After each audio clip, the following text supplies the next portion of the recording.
Hutang piutang kerap kali menjadi salah satu faktor yang membuat orang berpikir untuk mengakhiri hidupnya.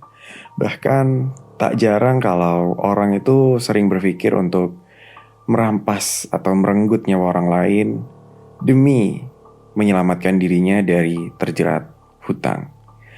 Nah, kali ini gue lagi main ke salah satu rumah bekas pembantaian yang ada di daerah Surabaya.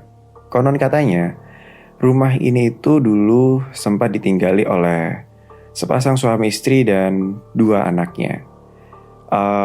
Mereka ini kalau nggak salah sih ceritanya seorang pengusaha franchise gitu yang pada akhirnya terlilit hutang dan ayah dari dua orang anak ini memilih untuk menghabisi seluruh keluarganya dan menghabisi dirinya sendiri dengan cara gantung diri.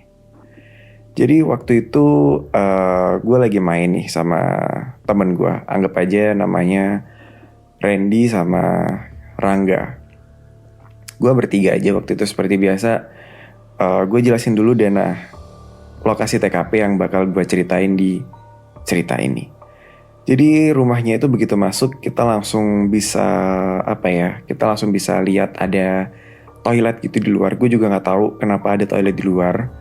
Terus ada banyak barang-barang franchise kayak meja boot, terus gelas-gelas cup yang sudah terbengkalai. Terus kita tuh di rumah ini untungnya bisa masuk lewat lewat pintu normal ya, karena kusen atau apa sih namanya pengganjal bukan pengganjal, pengait pintunya itu udah rusak gitu loh. Jadi pintunya tetap bisa dibuka tutup seperti biasa. Cuma memang ada beberapa ruangan yang nggak bisa dibuka di situ. Tapi lokasi tempat pembunuhan atau pembantaiannya itu masih bisa dimasuki dan itu benar-benar masih meninggalkan bekas yang sangat jelas kalau memang itu uh, lokasi pembunuhan. Jadi setelah masuk itu kita bisa lihat sebelah kiri itu ada kamar tempat penyimpanan barang-barang franchise kayak brosur, terus cup gelas yang sudah lama terbengkalai. Terus kita lanjut lagi ke sebelah kanan itu kalau nggak salah ada dapur.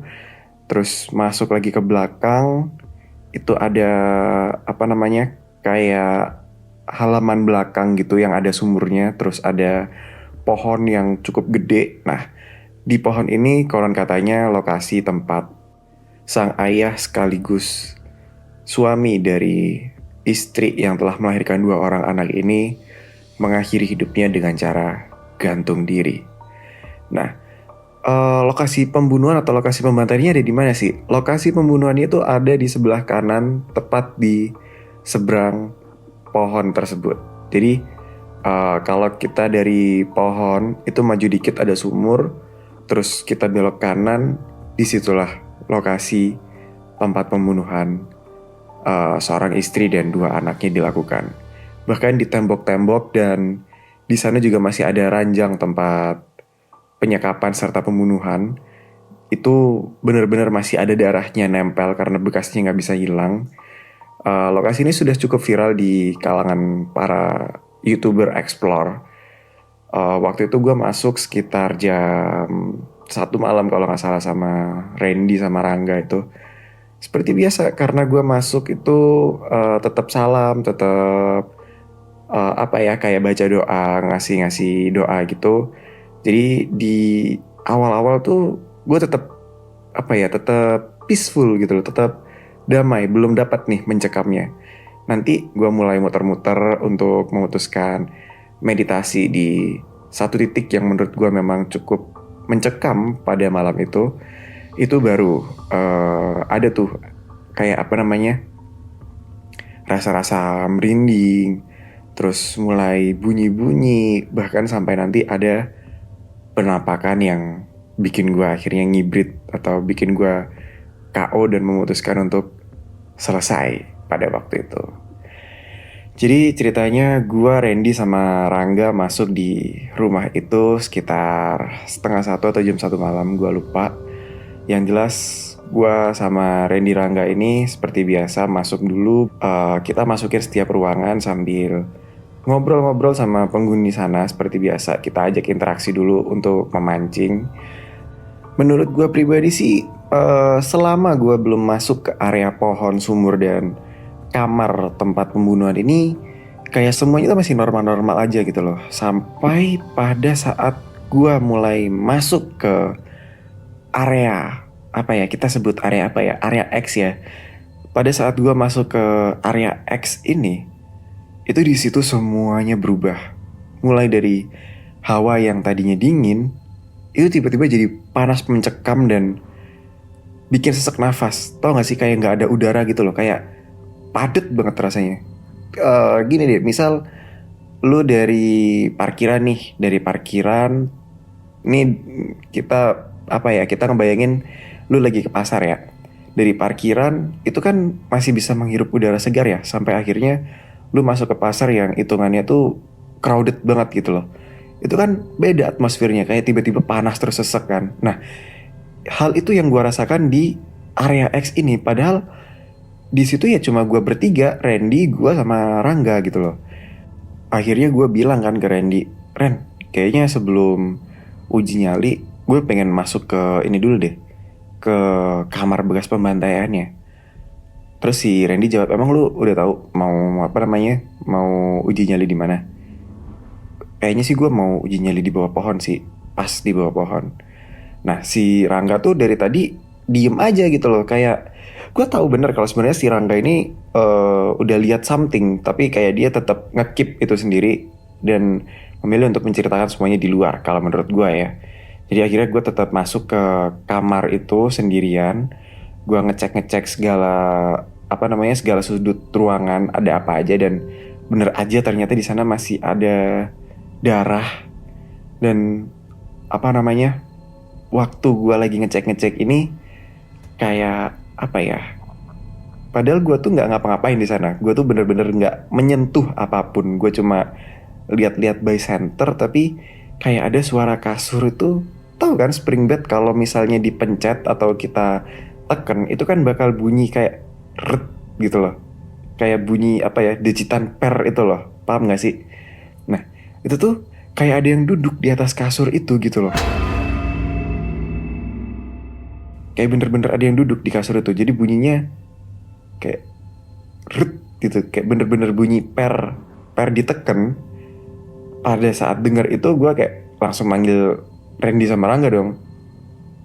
Ren, nggak, coba deh masuk ke sini nih. Ada ini nih, ada interaksi nih kayaknya nih.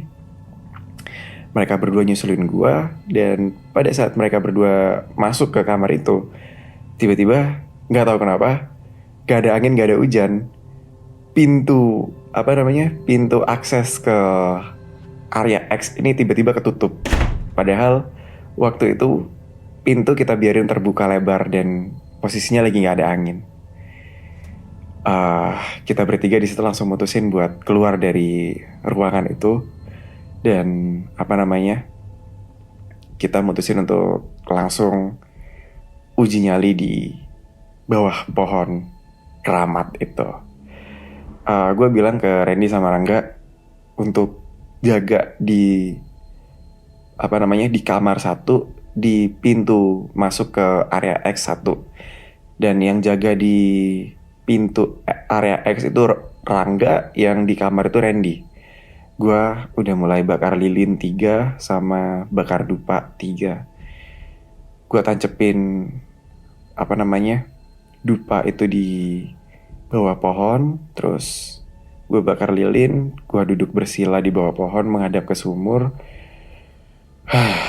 Dan di sini adalah part yang paling gue benci sebenarnya, karena nggak tahu kenapa kejadian itu bener-bener kayak di film-film itu loh. Gue sampai setelah dari apa namanya, setelah melakukan uji nyali ini, gue tuh kayak mikir gitu loh, oh jangan-jangan sebenarnya film-film ini juga terinspirasi dari kisah nyata gitu loh.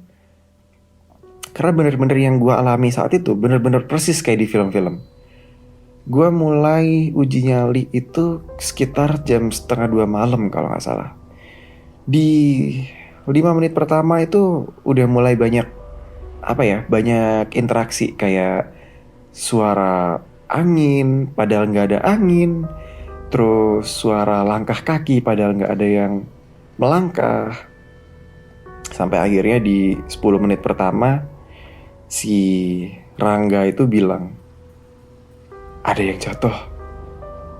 Terus gue kayak langsung noleh ke Randy gitu loh, karena kan Randy yang ada di kamar kan, sedangkan yang ada di kamar itu cuma di kamar yang ada benda yang menggantung gitu loh, dan itu pun salib. Eh, Begitu si Rangga bilang ada yang jatuh, gue langsung noleh ke Randy dong, karena gue juga heran gitu loh, kenapa Rangga denger tapi gue sama Randy tuh nggak denger gitu loh, nggak denger apa-apa. Dan begitu gue noleh ke Randy, Randy langsung noleh ke salib. Begitu Randy noleh ke salib, salib itu masih di atas. Tiba-tiba sepersekian detik begitu Randy noleh itu, salibnya langsung jatuh. Jak gitu. Begitu salibnya jatuh, angin itu langsung berhembus kencang. Dan begitu gue berhembus angin itu berhembus kencang, posisi gue kan tetap bersila menghadap ke sumur kan. Tiba-tiba dari sumur itu kedengeran suara air, kayak suara air suara air berdecik gitu loh. Dan si Rangga langsung jatuh bener-bener yang kayak jatuh cuma gagup kayak itu itu i- itu sambil nunjuk-nunjuk ke arah gue gitu loh. Dan begitu gue noleh, itu tiba-tiba kayak bener-bener ada mayat jatuh ke gantung. Shit, bener-bener jatuh mayat cowok. Gue nggak bisa lihat detail detail detail kulit atau detail bentukannya gimana, tapi bener-bener dia bener-bener jatuh ke gantung dan kakinya itu menghadap ke kepala gue, ke mata gue gitu loh. Itu sepersekian detik itu gue nge-freeze dan gak bisa ngapa-ngapain. Gue bener-bener gak bisa ngapa-ngapain sampai akhirnya si Randy itu narik tangan gue dan bener-bener ayo cabut.